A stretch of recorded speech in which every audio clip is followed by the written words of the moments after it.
Hola, hola, soy Sebastián Ramírez, estamos en otro video de Black Ops 3. Hace años que no hago un video.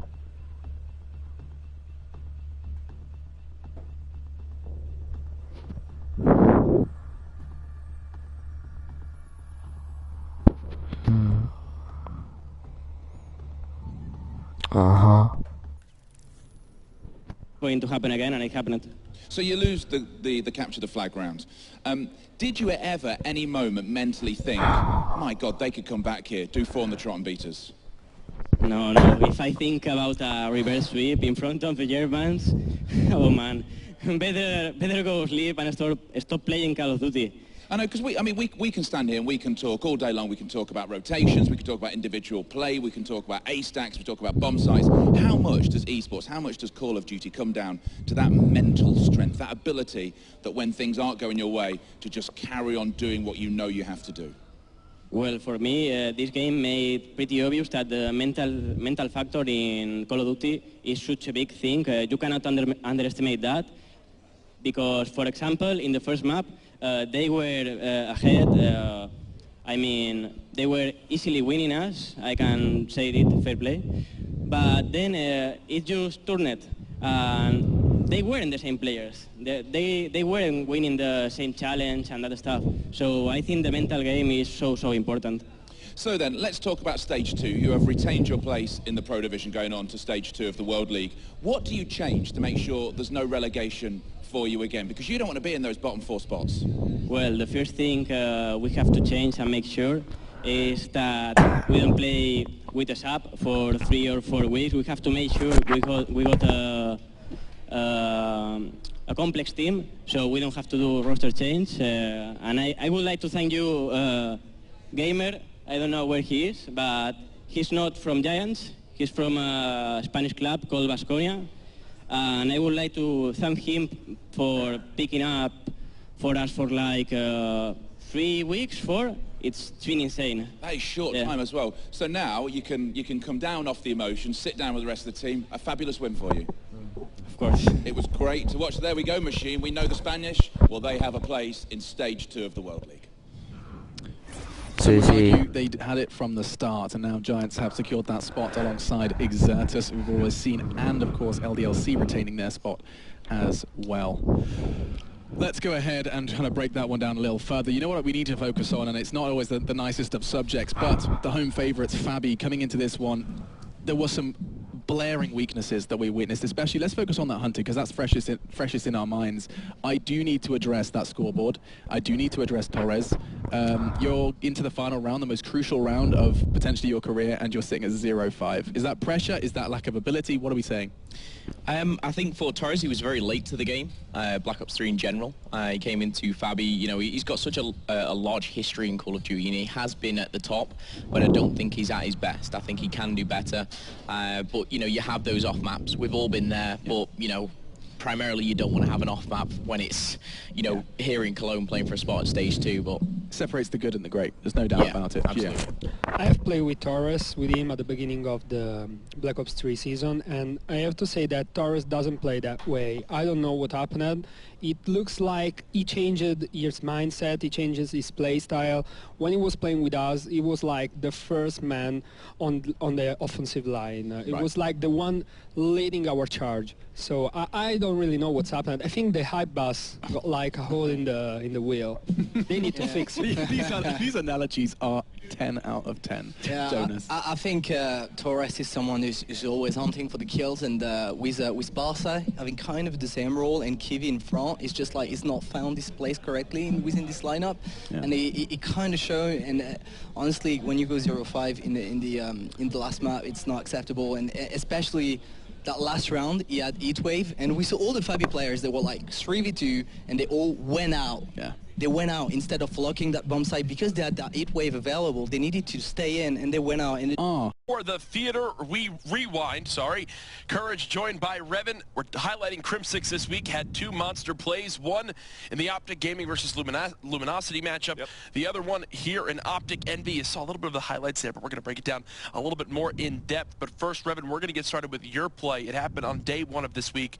Break down the scenario for me. What really went so well for Crimsix? All right, so The setting is Stronghold capture the flag. Optic Gaming versus Luminosity. We're at, you know, around 6 minutes, 50 seconds into the game. Optic Gaming with a 1-0 lead, but Luminosity, they set up a 4-man push towards the Optic base to get the flag out. Of course, that means that nobody can watch the overextension, and that's exactly what Crimsix is going to exploit here. So as he overextends from the bunker respawn, puts himself in a pretty good position here to, you know, go for the flag return.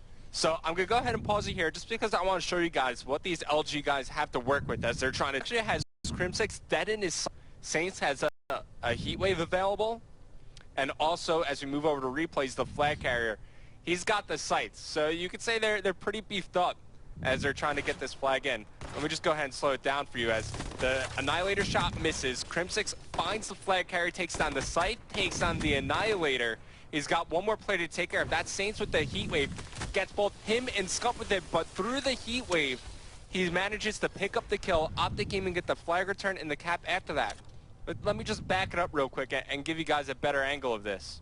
And one thing to point out too, replays, if he gets this kill here, earns himself streaks as well. And the game's tied.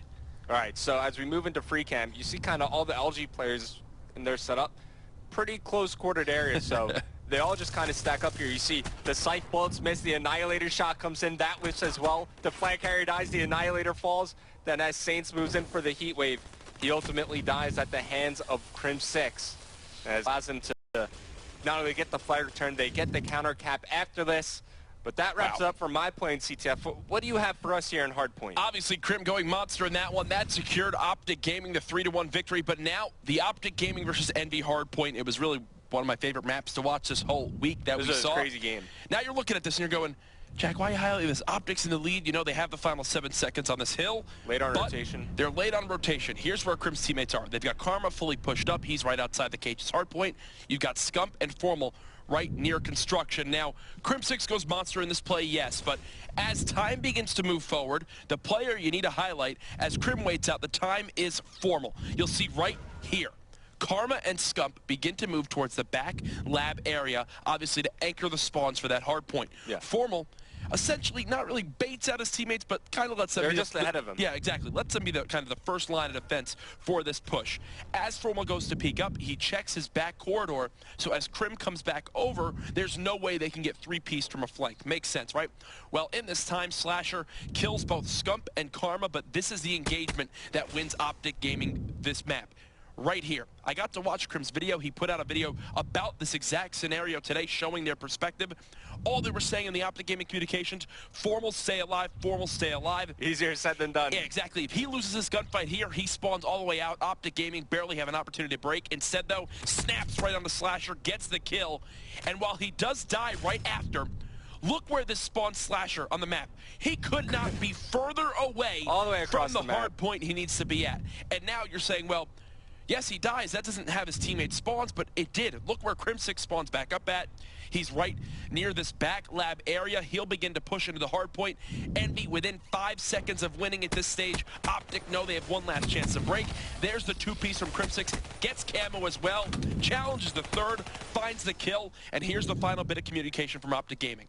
At this moment, they've got Scump playing top middle. He's getting the cuts they need. Crim's still on the hard point. He knows, all right, I need to either watch top AC or help Formal watch this small side door, so he does that momentarily. Formal's there for the kills as well, and it all falls into place for Optic Gaming as they win it 250 to 247, but hey, there's one more player that I just kind of have to highlight on this one, and it's going to be Slasher from Envious. We saw, you know, hey, he had a presence in this hard point. He goes to rotate over, right? He rotates to this next hill. He's got shots in top middle, gets taken down. Goes to rotate back over again, gets in the hard point, gets this 2-piece to the back. So you're thinking, oh, Slasher's in a great spot, right? This is a huge 2-piece, exactly. too. Massive, massive. This is where he goes and challenges Formal. He loses this engagement, and look where he spawns across the map. So I'm going to keep it going. I'm coming, guys. Here he comes. Here Stay he comes. alive. I'm coming. Running back over, gets top mid, dies to Formal again. Spawns back up. Guys, I'm coming.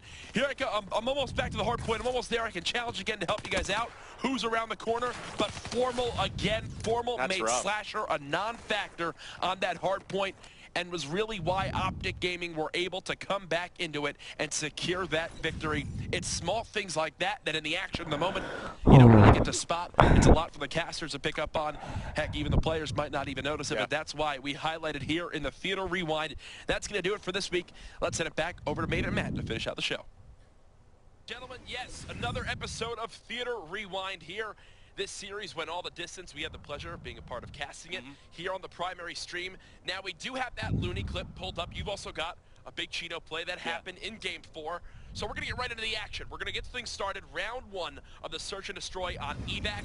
You saw how quick this happened when we watched that little replay of the clips there. But Revan, already at the start, Looney comes in, and look at how fast his whole team dies. He just watched his carnage right in front of his eyes. All of his teammates died. He's all alone. And look at the red dots on the minimap. Like, there are players pushing him from all angles. Like, it's nice to be able to slow things down here in theater. Exactly. So 10 seconds of the round, his whole team is dead. And now...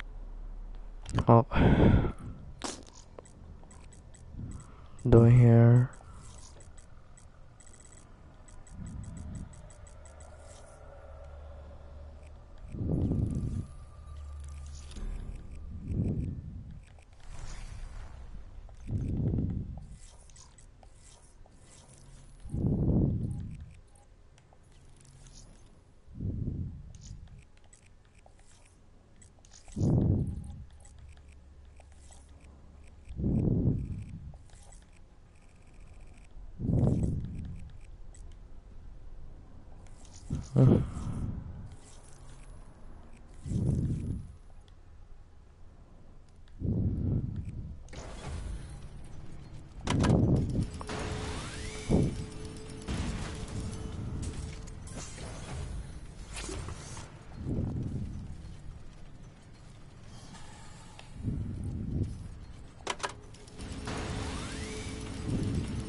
Oh.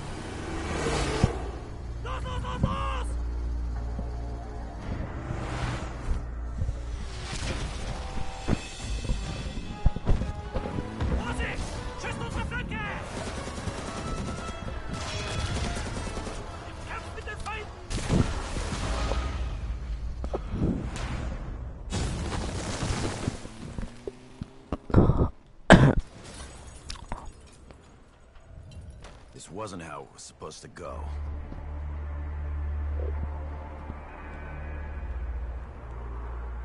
We were supposed to secure the package and be in and out clean.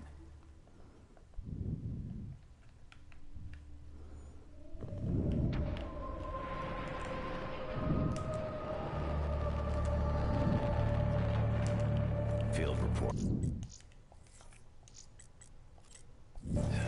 German war machine we commandeered suffered a malfunction. And when I say malfunction, I mean it took an RPG right to the face.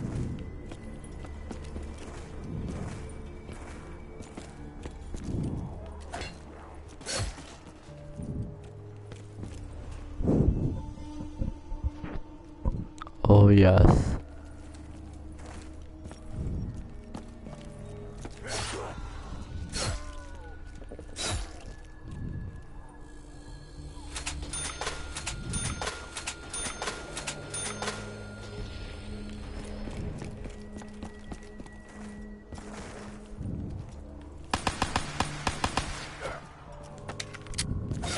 Attempts to recover the missing test subject have already hit a snafu. Dempsey 1.0 is currently strapped to a German rocket bound for the moon.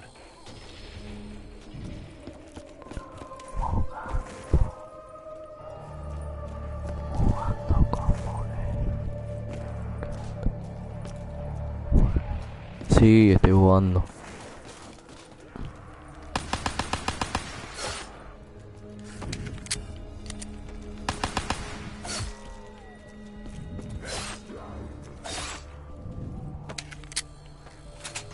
Same shit, different day. And different universe, too.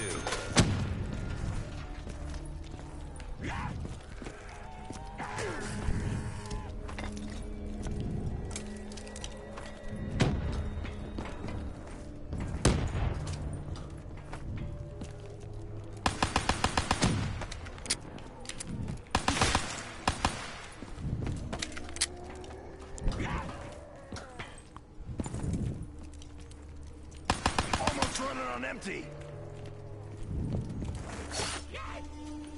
Max ammo. Fresh supplies coming in.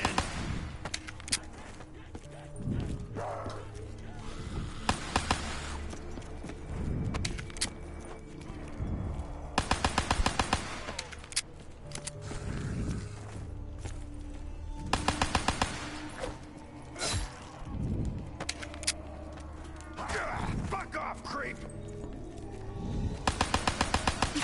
With Richtoff and AWOL, I have no means to secure the safe extraction of the subject. Guess I'll have to improvise. Proceeding as planned.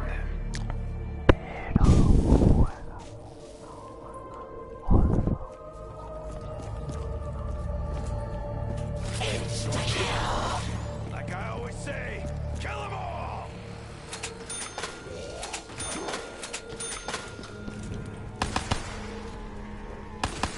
Ahorita juego con ustedes.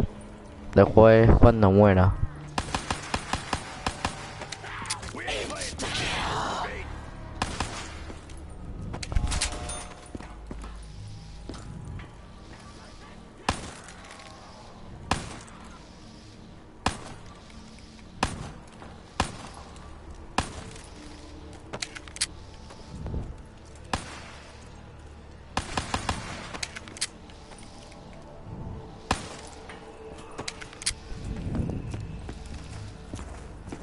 Playtime's over, freak face!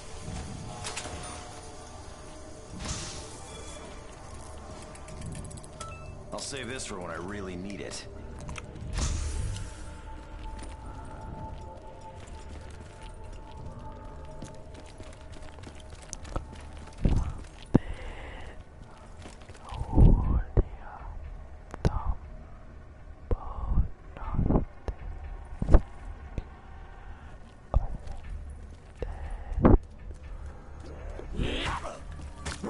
Ah, qué porquería.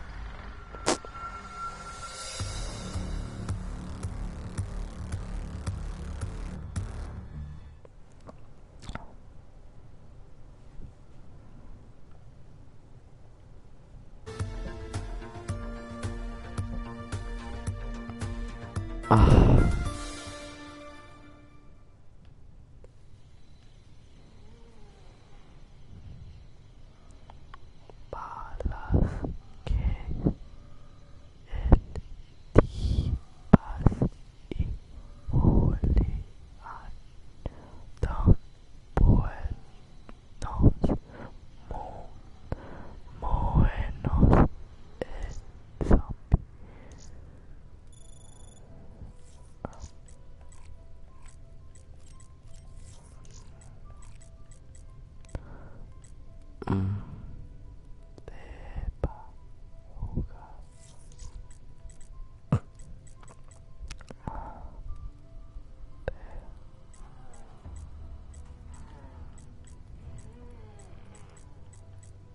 ¿Dónde están?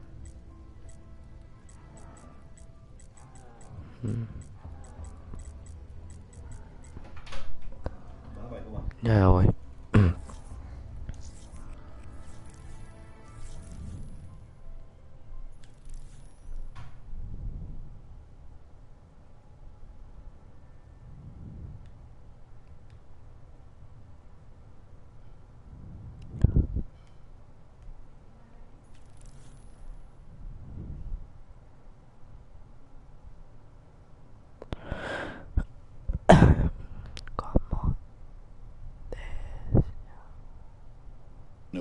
The fact is that we've been screaming all the CWL team. They weren't screaming all the teams, so I think they're not enough prepared to play CWL teams. So 4-0, we're calling it that? Yeah, I call that. Broken, looking forward to seeing that. So let's hand it back to Alex. Are you ready for some French-on-French action? I know you are. Indeed, I am, OJ. I'm certainly looking forward to seeing a confident Broken in game. They're definitely a team that have caught our eye in the past, and he's very soft-spoken, not as quite as fast as he was perhaps in that video, but it does feel like Vitality are coming into this one with a very, very professional mindset, where it's just like, we should have been top 3, we're not, we win one game, we have another shot at it. It does feel very clean-cut to them, very methodical, their approach to this one, but I do want to kind of address their strengths, because that's something that Broken kind of alluded to, is that we're a strong team. I think Vitality's strengths here are the fact that they're all pretty much veterans. Gataga's been playing very well here. I mean, it was 8 months ago. I was actually I was very harsh on him. I'll be honest with you, I was very harsh on Gataga. He ended up joining a UK team. He played superbly. He's played brilliantly since. Broken took a sabbatical. He's come back. He's been one of my favourite French players for a long time. This team knows what they're doing. And we've actually seen Broken, start to mix it up a little bit. Their tempo's gained a little bit here as well. I think dropping out into that relegation zone was a bit of a shock to this squad. They didn't expect it. They are better when it comes to events. They are the #1 rated team coming into the relegation. I think this is pretty much a cut and shut for them. And I mean, you kind of highlighted that you were very critical of Vitality. Does that lend themselves to this kind of this inconsistent tag that's been attached to them? I think it does. Now, you can say they've beat Millennium 3 times, but I put Millennium above them in rankings every single time. Yeah. And I can justify that with how the games have actually played out. But I think Vitality are a very good squad, and if they make it back into Season 2, I expect them to improve how they're playing against certain teams. I do think this is a very easy matchup for them. I mean, they're obviously going against the 4th team of the Challenger team that comes in, and it's a team that they regularly beat. True. Like, you couldn't ask for an easier... Not only is it the #4 team we've got to play, but it's a #4 team that we beat every single time. Now, this is an interesting one, because in Europe we always have this discussion surrounding domestic matchups, right? Yeah. Players from the same country, they may have mixed and matched, they've probably played, 8s and casual games together. They've got a much more in-depth knowledge of one another than perhaps you would have across a European team, a North American team where everyone's kind of playing together.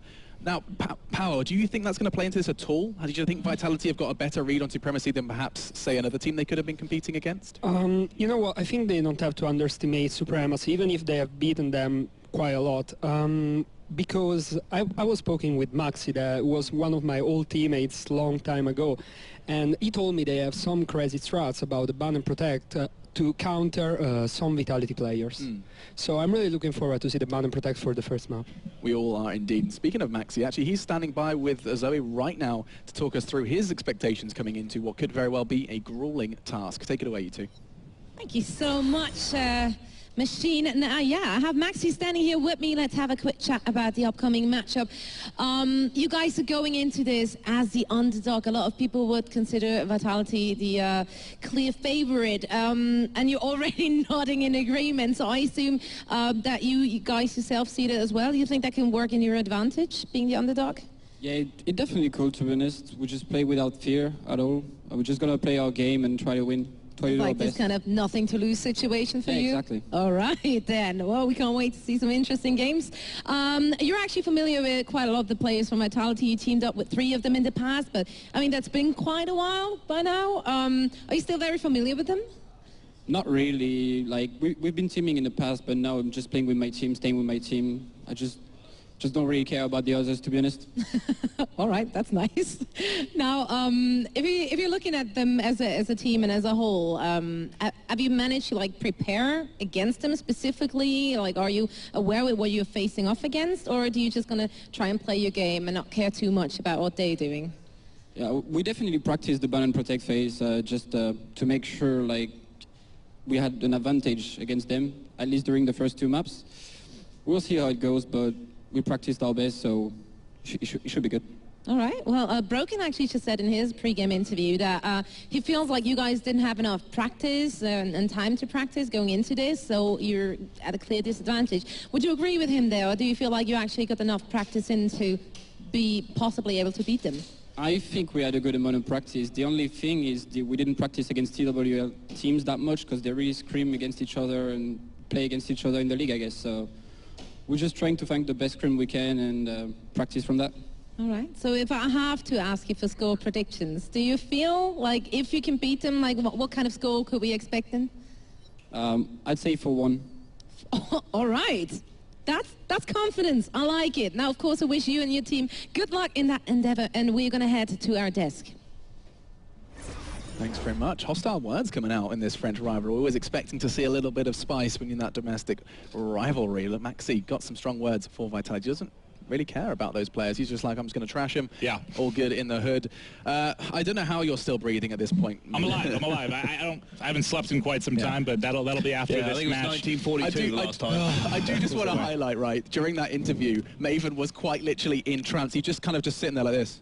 Just lost. I'm hanging on by a thread. Hanging on by a thread. The jet lag's getting the better of me. But this matchup's going to be awesome. I mean, if you just had kind of the Spanish hope versus the German, you see Spain coming out on top, and now you have sort of Vitality, the biggest team in France. A lot of hope lies in them. But I wonder if you have some fans are a little bit torn, or I got to think it's pretty lopsided on the side of Vitality here. You expect to see them step up, have a big match, take this one and take it early. I think if they get off to a hot start, take the first map or two, it's just kind of snowball. If you're Supremacy, the underdogs, you got to steal one of these early matches, because look what happened to Fabi. You start out slow, you go down 3-0, and at that point it's just so tough to battle back. I do want to bring up the power of an underdog, though. I do want to bring up that kind of, when no one's expecting anything of you, there is such a beautiful situation when you start doing well. Like, if you do find that early success, as you've addressed, all of a sudden things can get out of hand fast. Like, you lose nothing, you've got nothing to lose and everything to gain at this point in time for Supremacy. So should they, pick up an early hardpoint win on Fringe, we could start seeing like that kind of well of confidence, this whole kind of rivalry developing into something quite powerful. Absolutely, keep that in mind. Yeah, I think momentum does play a strong part in a lot of these games, especially with the way it kind of comes down. Like I said, it's a domestic rivalry. These players know each other. Yeah. And when you sit there, you're like, you know what? If I win this, I can talk about it. And the players do remember. You remember a lot of these players will be sitting there, and I've had conversations even sitting at this event, and they talk about games 2 years ago, and like, do you remember that map, that gunfight? And they will remember that gunfight. Yeah. So everything counts so much to these players, and obviously being a big game as well, which this really is. It will be, if Supremacy can do anything here, if they can make the upset, if they can start taking maps, it's really going to just bring that super hype train to them, and they'll be really confident going forward. Now, you've been following them quite closely, Bryce, right? You got to cast these guys beforehand, rather, and you got to see what Supremacy were capable of. Let's take all of this domestic nonsense out of the equation and just talk raw skill. Can Supremacy compete with the likes of Gataga, your Whalers, Riskin? These guys are nuts. I want to say yes, but I also want to say no. Because yes, they can compete, but no, I don't think they're going to. Okay. Okay, well, I'm not going to ask you to justify that, because you've essentially blown everyone's mind, both here and at home. Gio, we haven't heard much from you. What are your expectations? I mean, an ex-teammate, Maxi, that's kind of a fun angle. In France, Maxi is called the French Swanee. The French Swanee. Yeah, he's a really good AR player. He already showed during the last season league. I'm talking about in the previous COD title, and I'm really looking forward to see him stepping up on this lineup and bringing everyone on his back. I mean, is that the kind of role he can fulfill? I mean, we already talk about the power of a seasoned veteran. Or the time and time again, we see one kind of veteran and 3 newbies. This isn't the same story for Supremacy, right? He's playing with 3 newcomers. I'm talking about Vortex, Molds, and Replays. So I'm really looking forward to see what they have built for this season, for this match. Well, a big thing too, when you have some newcomers, and you have these kind of juggernauts of Vitality, the French team, they've been playing forever. They're big, well-known players. They have the huge followings on Twitter, whatever you want to call it. They have big names, and a lot of times that's kind of what I was saying. If you get that hot start, if you get a win, you sort of feel like they're beatable, right? You get that feeling like, oh my God, we can take this. Like, and once you get in the heat of the moment here on land, you get some fans behind you. Anything's possible, but it's definitely going to be an uphill battle, I think. And something that's often discussed is that Vitality's heyday has passed. Some say that they're, this whole kind of, I don't want to, washed up, or that they've passed their prime. Now, this is a sentiment that's, they've seen better days. Bryce, where do you stand on this debate? I said this 8 months ago and was proven horrifically wrong by Gataga's resurgence back in the Call of Duty. I do think, like I said, 8 months ago, I pretty much thought he was past it. So you were part of that crew. You were feeling the same. And you know what? At the time, I was right. He hadn't performed well in a long time. And then all of a sudden, I don't know whether it's just a remotivation or whether he's just found this kind of click here. He joined an English team. He became the Gataga of old, the French monster that he used to be. He's joined Vitality. He's still pulling off great plays. He's still being a great force. And this game suits him. Broken's rejoined the fold as well, and I'm a massive fan of Broken. So I think this Vitality squad, I disagree saying they're washed up. What I do think they need to do is to maybe play a little bit different and really take something from the UK squads here, because they're just lacking a little bit of maybe tactics, a little bit of strategy, not as efficient in some of their trades. They're very good players. What they're not is a perfect team, and they need to get that next step if they want to make sure they qualify and continue to be top teams in this European scene. And we are just resolving a quick technical issue on stage, so we have time to get a little bit more kind of external. Sure. Something we haven't had a chance to address, and it's an opportunity I want to seize when we've got you here on the desk, Maven. All right. Is in terms of ban and protects, in terms of this, what's new to this game, right? We've seen developments across the pond. We've seen developments, of course, in Australia as well, where there's a difference. Well, I mean, there's been a lot more action with the M8, the ban protect, which we haven't seen since I think early, like the first couple weeks, really, of Stage 1 in North America. The last series we saw guns targeted pretty heavily. Yeah. The CUDA bans have surprised me. I think S&D's been a little more standard than I expected. It's been the respawns that have been kind of shocking. You saw sometimes rapid fire, high caliber making it through, which happens once in a blue moon, really, in North America. But it's been pretty close to standard outside of a couple of maps. I thought it might get mixed up a little bit more, but not as much as I had suspected. But for this map, what excites me is kind of what Supremacy said. You know, we have some plans to attack them in the ban and protect, and that's going to be huge, because whenever you're the underdog, I get pissed when I see an underdog team come in and they don't mix it up at all. Yeah, they play right into like the standard gameplay that the more, I guess, experienced or the better slaying team wants to play into. Mix it up, attack something that's going to shock them a bit. Right. And you kind of got that feeling in the interview, right? Like, that's the plan. Do we see that at all? Like, have we seen any teams particularly emerge as someone that likes to play a bit wild in the ban and protect? I feel like it's a huge opportunity for teams to do something different, and rarely it's seized. Well, we saw the quick draw ban, which jumped out to me. We've seen Stock attacked a bit. Stock gets attacked a bit in North America as well, but I haven't seen quick draw banned more than, as far as my casting, once. Yeah. Maybe. That rarely gets hit, so that was kind of surprising to see, and I like that a lot, as it certainly had an effect on the gameplay. Where do you stand on the ban and protect? Is it just a pretty kind of a procedure at this point? There is a reason for this. The reason that teams genuinely don't do a lot of attacking, or not as much as we kind of expected here. So yes, you will see targeted bans from time to time, especially if a player's just obscene in something. But a lot of these teams, when you ask them, it's like, well, why aren't you target banned? And they go, we're playing our game. It goes, we just want to play for us. We're not kind of conceding anything to that enemy team. We'll play the way we want to play, and we'll play our game. But does that work when you're the underdog? Oof, that's you know what I mean. Yeah, sometimes. But, I mean, a lot of these teams don't consider that. They don't go into a game going, "Oh, we're the underdog." They go into the game going, "We're going to win." Nothing better than delusion.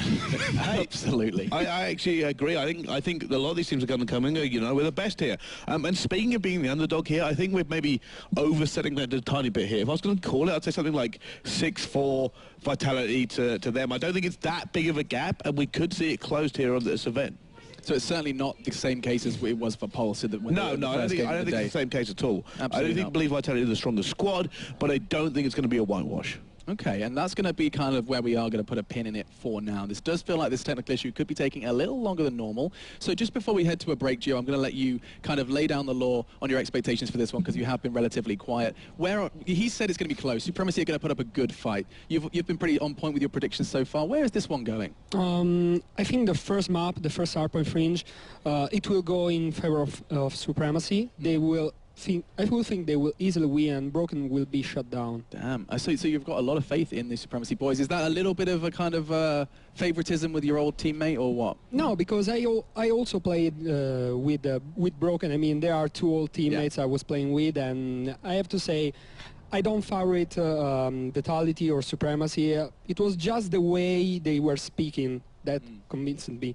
So I'm really looking forward to see this first map. After this first map, maybe I will have an idea to who is going to win that series. And you can see Gio is the same as all of us, swayed by this interview, swayed by their personality and their mindset. We've already seen and heard from Toho himself the power of a solid and a quiet mind is crucial in not only this game but esports in general. We are going to go ahead and take a break then, guys, while we do resolve this. You were so patient before, you're going to have to do it again, because we've got a very exciting game just around the corner. Thank you so much for staying with us, and the World League will continue after this.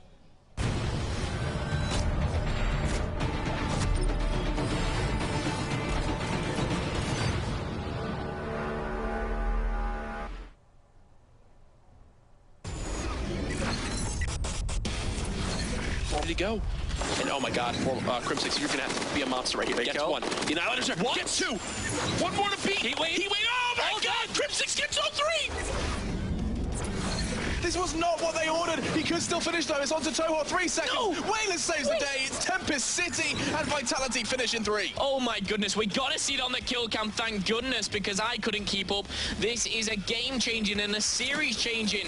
It was actually the connection, I believe, that tagged him up. It was. Oh my goodness, Whalers with the 3-piece there. There is one player sitting top AC, but he needs that call from his teammates. He's gonna go get the kill.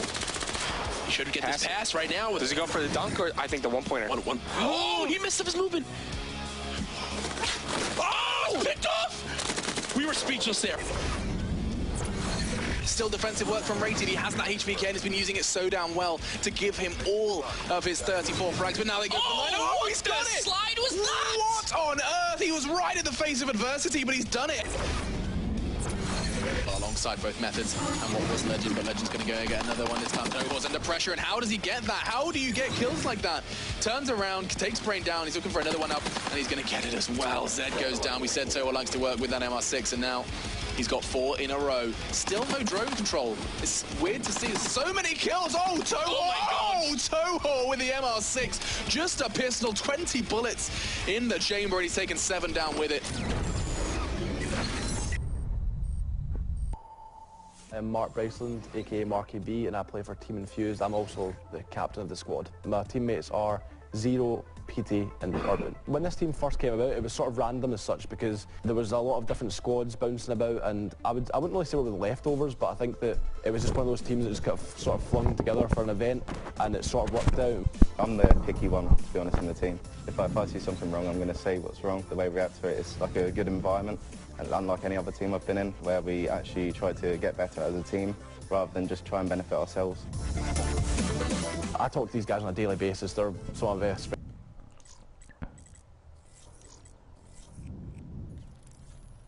No.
Oh no.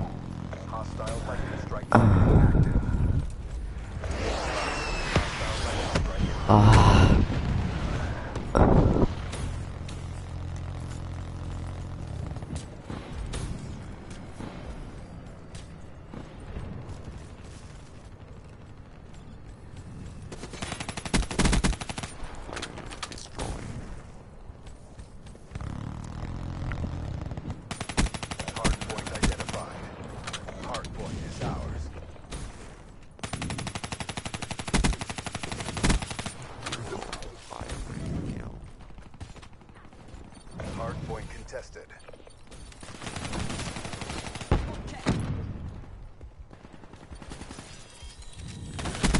Oh no. Hardpoint contested. Hardpoint lost.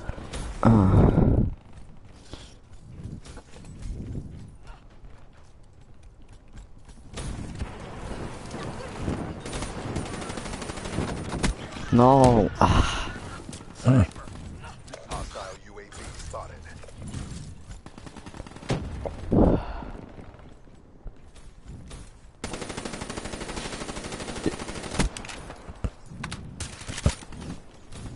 Hostile sniper. Es que campero, tío.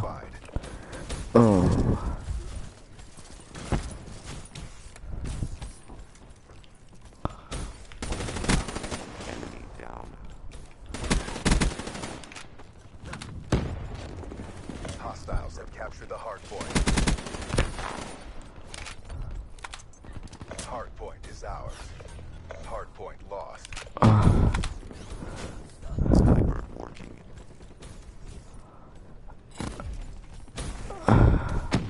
Incoming flag detected. Neutralized. Hard point locked down.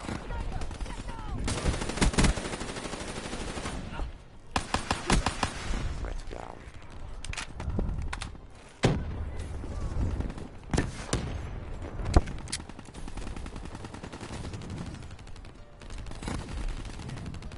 Hard point identified. Advised. Hostile care package over. Yes. Ciao. Hostile UAV above. Be advised. Multiple hostile UAVs overhead. Hostiles have captured the hard point.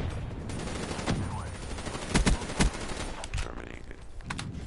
Lightning strike awaiting coordinates.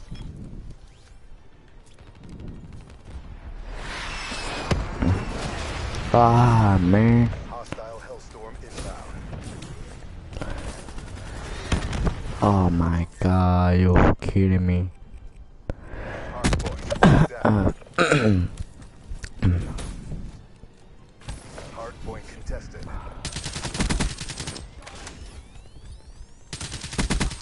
Enemy down. Oh my. Hard point contested. Hard point identified.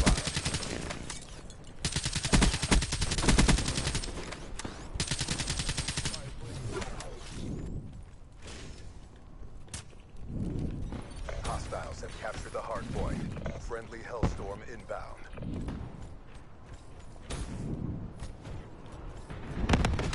Hard point locked down. Hard point contested.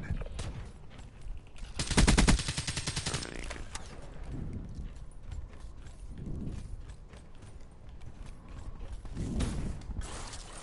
Hard point contested. Weapon system launched. Oh no. Hard point lost. Be advised. Hostile UAV incoming. Hard point locked down. Friendly Talon inbound. Hard point identified. No. Capture the hard point.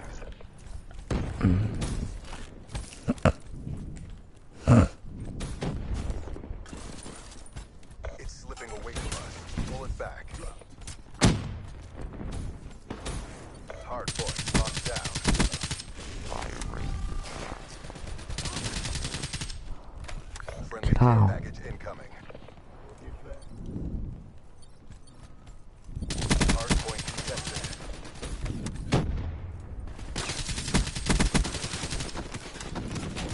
Oh my. ¿Qué? Counter UAV inbound.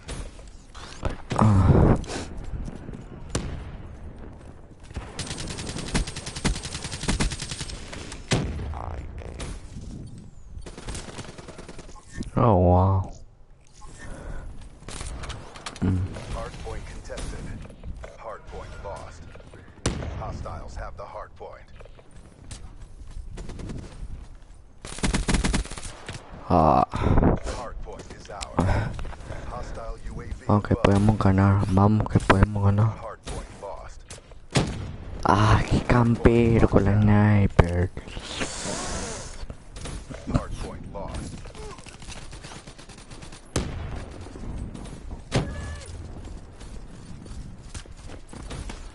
Hostile lightning strike targeting active. Qué campero, tío. Guau, chaval. Oh. Dijiste, tío. Hard point locked down. Como la cámara. Mission clock running down. Vamos. Hard point lost. Necesitamos ganar, necesitamos ganar. Tenemos... ¡Ah! Ya perdimos. Esto está muy difícil.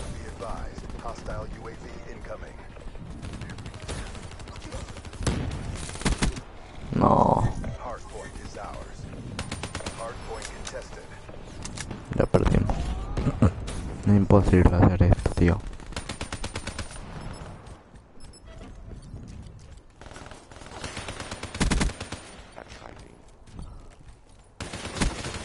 Ah, ya, cañón. Nah. Ah.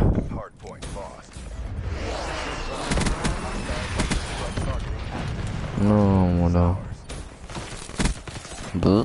Por atrás, que canal mío. Qué locura.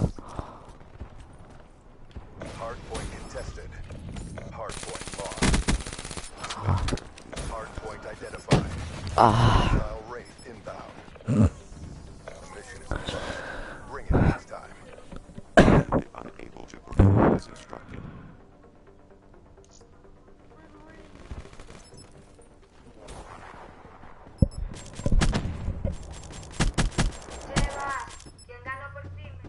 Drop them. Step up if you want to get burnt. Necesitamos hacer sopa y ahora quedaron 2-2.